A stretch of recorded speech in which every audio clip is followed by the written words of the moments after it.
তাদের বিরুদ্ধে মামলা হবে বলে জানান কর্তব্যরত পুলিশ। রমনা জোনের এসি নুরুল ইসলাম বলেন, ধ্বংসাত্মক কাজ করায় জামাতের বিরুদ্ধে আটক অভিযান অব্যাহত থাকবে। যারা এগুলোর সঙ্গে জড়িত তারা সবাই আইনের আওতায় আসবে। মামলা তো এখনো করেনি। মামলা হবে ডেফিনেটলি মামলা হবে।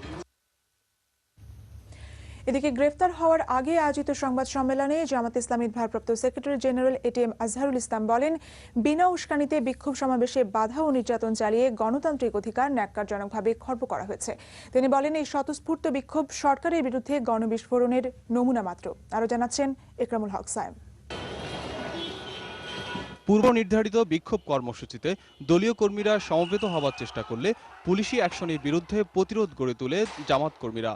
পুলিশি হামলার প্রতিবাদে সংবাদ সম্মেলনে জামাতের ভারপ্রাপ্ত সেক্রেটারি বলেন, গণতান্ত্রিক অধিকারে বাধা এবং দলীয় কর্মীদের উপর নির্যাতন চালিয়ে সরকার গণতন্ত্রকেই ব্যাহত করেছে। এছাড়া পুলিশের বেশে সহিংসতায় দলীয় লোক অংশ নিয়েছে বলে দাবি তার। এটিএম আজহারুল ইসলাম জানান, সারা দেশে জামাতের প্রায় 700 নেতাকর্মীর গ্রেপ্তার এবং 5 শতাধিক আহত হয়েছে। আজকে ন্যাক্কারজনকভাবে একটা অগণতান্ত্রিক অসহিষ্ণু আচরণ এই সরকারের পক্ষ থেকে করা হোক, এরকম নির্মমভাবে একটা রাজনৈতিক কর্মীকে পিটানো, এটা আমি মনে করি এটা পুলিশ এই পোশাক পরধারী পুলিশের এটা একটা লজ্জাজনক ব্যাপার। এটা নিশ্চয়ই পুলিশ নামধারী কোনো দলের এজেন্ট হতে পারে। নির্ধারিত বিক্ষোভ সমাবেশকে শান্তিপূর্ণ দাবি করে এটিএম আজহার বলেন, গাড়ি ভাঙচুর বা সহিংসতার সাথে দলীয় নেতাকর্মীরা সম্পৃক্ত ছিল না। মিছিল গাড়িতে পাশ দিয়ে গাড়ি যাচ্ছে, একটা গাড়ি ভাঙচুর হলো না। পরবর্তী সময়ে কেবা গাড়ি ভাঙচুর করে আছে জামাতের ঘাড়ে চাপা দেওয়ার চেষ্টা করতেছে। আমি এবার স্পষ্ট বলতে চাই, জামাত ইসলামীর সাথে গাড়ি ভাঙচুরের কোনো দূরতম সম্পর্ক নেই।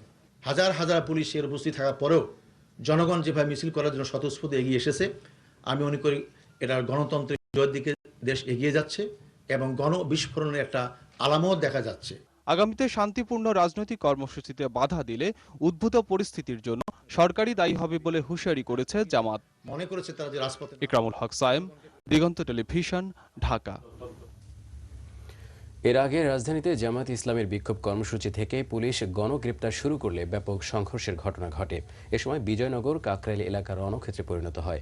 মুহুর্মুহু টিয়ার শেল ও রাবার বুলেট নিক্ষেপ আর ধরপাকড়ে পুরো এলাকায় আতঙ্ক ছড়িয়ে পড়ে।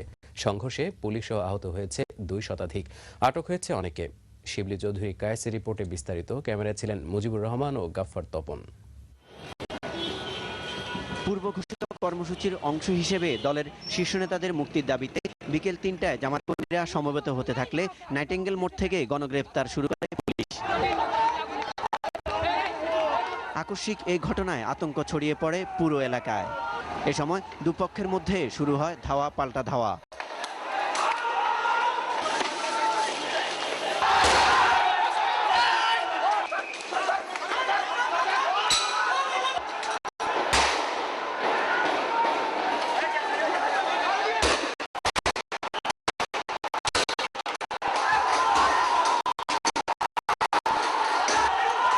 উভয় পক্ষের সংঘর্ষে আহত হয় পুলিশ, সাংবাদিক সহ পথচারীরা।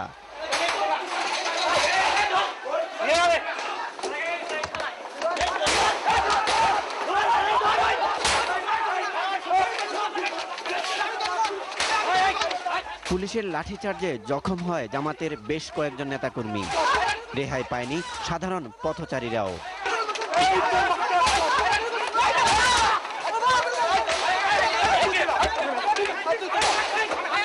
এ সময় জামাত কর্মীরা প্রতিরোধ গড়লে রাজধানীর কাকরাইল, বিজয়নগর, পল্টন, ফকিরাপুল, শান্তিনগর এলাকায় রণক্ষেত্রে পরিণত হয়।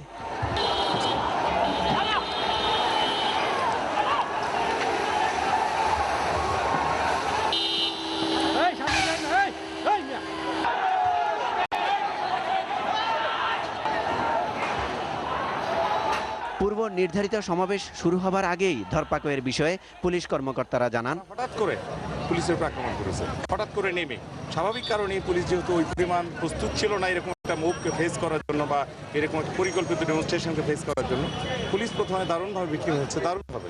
এবং পুলিশ বিভিন্ন জায়গায় শেল্টার নেওয়ার চেষ্টা করেছে। তার মধ্যে শেল্টারের জায়গাগুলোতে যে তারা মারধর করেছে, অগণিত ইট পাটকেল মেরেছে এবং 2 ঘন্টা ধরে তারা অভিযান চালিয়েছে।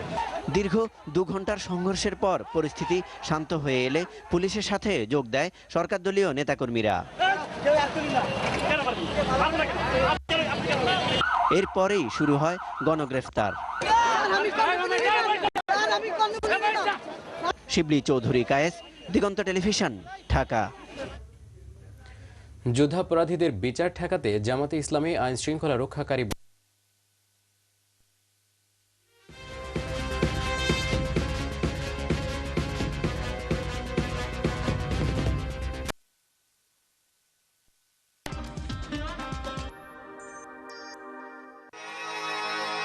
ঘটনায় 37 জন পুলিশ সদস্য আহত করছি দুইটি ধামাকা সাউন্ড ও দীর্ঘস্থায়ী ব্যাটারি সহ দোকান যেমন বন্ধ হয়ে যায়, ব্যাংকও বন্ধ। মানুষকে উদ্বুদ্ধ করতে চেষ্টা করছি। এদিকে রাজধানীর কাকরাইল বিজয়নগর পল্টনে জামাতের কর্মসূচিকে ঘিরে পুলিশের সাথে সংঘর্ষের পর বিজয়নগর এলাকায় বিক্ষোভ মিছিল বের করে বাংলাদেশ ছাত্রলীগ। মিছিল থেকে জামাত শিবির বিরোধী নানা স্লোগান দেওয়া হয়। মিছিলটি পল্টন মোড়, বিজয়নগর ও কাকরাইল হয়ে ক্যাম্পাসে গিয়ে শেষ হয়।